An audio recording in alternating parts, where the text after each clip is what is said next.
All right, so this is by far the most requested video that I've had so far. And it comes off one of my most viewed videos, which is 5 ways to make your CZ-457 accurate. I think that's what it's called, something around there. But everybody asked, can you show us how to measure headspace, all that? So I'm gonna do that now. It's taken me 2 years to make this video because this rifle has shot so good for me, and it does more important things than make videos. It protects my chicken coop and takes squirrels down in the fall and all kinds of other stuff. So, well, I'm going to take it apart now because I'm going to do some more work to it. Like I'm going to thread the barrel for suppressor, all that kind of stuff. But I'm going to show you how to measure headspace on this video and show you why headspace is important. All right, so here we are looking at the SAMI specs for the 22 long rifle sporting cartridge. And this is going to show you why why headspace has such a factor on accuracy, right? So SAMI is basically what manufacturers go by and what gunsmiths go by to make sure cartridges are safe. So it is a universal measurement for cartridges, right? Pressure, and then also chamber dimensions, cartridge dimensions. So we have chamber dimensions here, we have cartridge dimensions here. If you look, what's important on a 22 rimfire is headspace is off the rim. Let me grab a little pointer here. Headspace is off the rim. So the specification for ammunition is 43 thousandths minus 7 thousandths. So that tells you can get away with up to 36 thousandths, rim being as thin as 36 thousandths. So if we do 36 thousandths for a rim dimension, like a minor. So technically, a ammunition manufacturer could manufacture 22 long rifle with a 36 thou rim thickness and be completely within spec. Now we look at the chamber. You see 43 thou min, 51 max. So that is the specification for the rifle manufacturer. So theoretically, they could have a chamber that is 0.051, 51 thousandths headspace and still be within spec. Now, why did I write these two numbers down? You have the min and you have the max. Right there, you have the potential of 15 thousandths difference there. That's 15 thousandths of slop in your chamber if you have a min cartridge. Now, obviously, I doubt I don't know, maybe there is, but I doubt there's very many manufacturers that are holding that min tolerance on ammo. And I guarantee there are manufacturers that are hitting that max for rifle building, because I mean, reamers get worn, all that kind of stuff. Like you're eventually going to you'll have some to go out at max headspace. So that's not an impossibility right there. So let's look at why that's important. So there's your 22 long rifle. If you have 15 thou slop there, basically what that means is when that bolt is fully closed and locked up, you have movement between the rim and the cartridge. So when that firing pin hits, it might hit and knock that cartridge forward a little bit, then ignite it. So there's play, right? And that means accuracy is consistency. That means that bullet might not enter the rifling consistently every time if there's difference, because sometimes it might be right up against the head, other times it might be back. There's all these variations in there. That's it in a nutshell. Obviously, you can go in a lot more detail on that, but that's why it's important. So let's go into how to measure it. Note for anybody that's a gunsmith watching, one of these big old binders, I keep all of the SAMI specs in here in paper copies, and it's just a great reference guide for in the shop for just about any job. So just good to have around the shop. All right, so I'm using standard CCI standard velocity, and how I ended up with these is I shot like 6 or 7 different brands of ammo through a chronograph. I'd shoot a whole box, and I picked the lowest standard deviation. So yes, they're a little bit slower than normal 22 long rifle, but for what I needed to do, which is kill stuff less than 100 yards away, it works. So anyways, now we're gonna measure the rim thickness, and we're gonna use calipers for that. So on the CCI standard velocity, we're sitting at about 44 thousandths. So actually that one's 43. I'm gonna measure this one again. 43. 43. Okay, so CCI is loading these ones. 43 again. Sorry, you guys can't see that. So I just grabbed 5 random shells, and all of them measured 43 thousandths, right? So 43 thousandths. That is what our max is for ammunition, which is great. Because it's all consistent. They're trying to make this ammunition accurate, right? They're accounting for chamber variation and all that, trying to make it the most accurate possible. So now we're going to pull the barrel on this CZ-457 and measure the headspace for this rifle, and I'll show you how to correct it. And then, yeah, we'll do the math there. So to pull the barrel, I pulled the bolt out of the rifle. Now I'm going to take these two set screws out. This is like a somewhat of a press fit, slip fit, I guess would be the better term for it, barrel. So it just goes into place and two set screws kind of hold it back. And then it slides right out. So I just need to loosen that one a little bit more. Okay. So now you can kind of see how that barrel, those set screws go up against that shoulder, and that's what holds it in place. Okay, so now measuring headspace. We have the barrel pulled out, and we're going to need both the barrel and the receiver with the bolt in it. You can do these measurements with calipers, and I'll show you how, but ideally you'll have something like this, depth micrometer. So how are we going to measure this? Basically what we're going to be doing is measuring from the face of the receiver to the face of the bolt. And when I say face of the bolt, the part of the bolt that the rim is actually sitting on, not this exterior side. So I'll pull this out real quick and show you what I'm talking about. So I'm talking about measuring from here. Let me see where I'm at. From here, not here. Here, not here. Okay. So if you're doing it with dial calipers, you're going to just stick that tail end down in and hit it off the face of that bolt.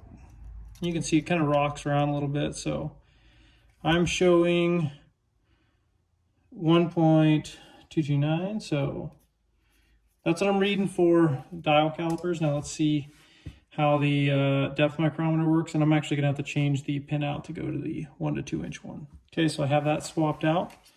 Now we're going to go in there. Obviously it's going to be pretty close. And normally I would put this in a vise and do that, but I'm trying to keep it on camera.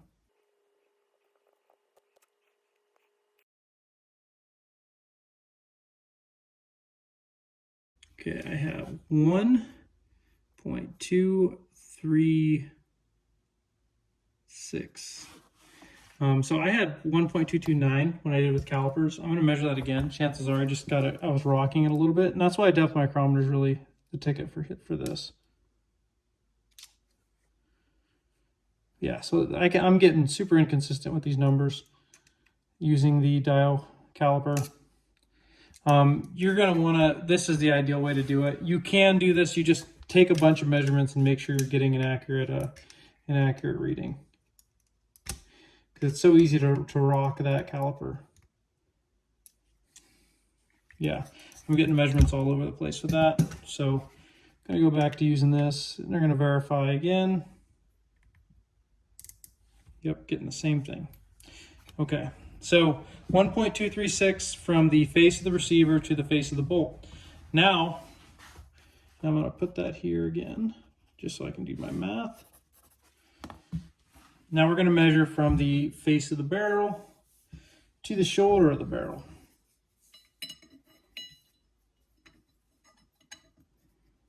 Okay, again, could use a dial caliper, but depth micrometer is going to work so much better.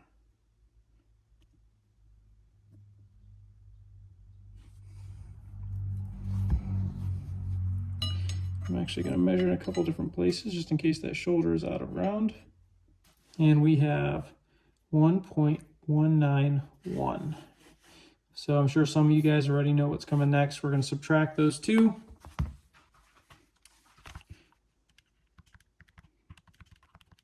We have 45 thousandths is the difference. So that is our current headspace. And honestly, that's pretty damn good. If we remember correctly, the minimum headspace for chamber is 0.043 or 0.43. 0.43. That is confusing. Sorry, guys. 43 thousandths, and we're at 45 thousandths. So it's a little bit above min spec. They probably do that for if you have a dirty chamber or whatever. We have a 2 thousandths gap. So what you could do is put a 2/1000th shim in your bolt. And that 2/1000th shim will tighten up that headspace to be 43/1000ths. So here's the thing. You're going to have a ton of other people in the comments saying, yeah, you can just put a piece of tape on the back of a cartridge, do it that way, all that. Yeah, you can. You can do all that. But I promise you it will not be as accurate as that actually measuring all this stuff and doing it yourself.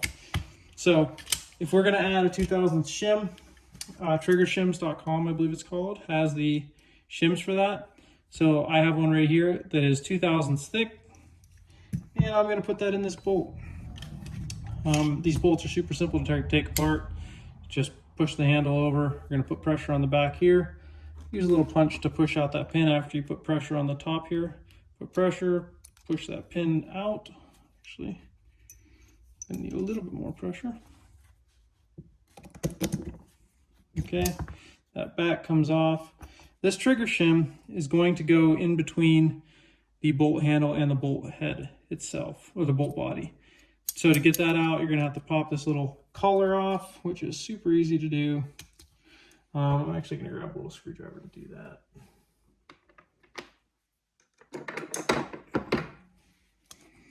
Put it in there.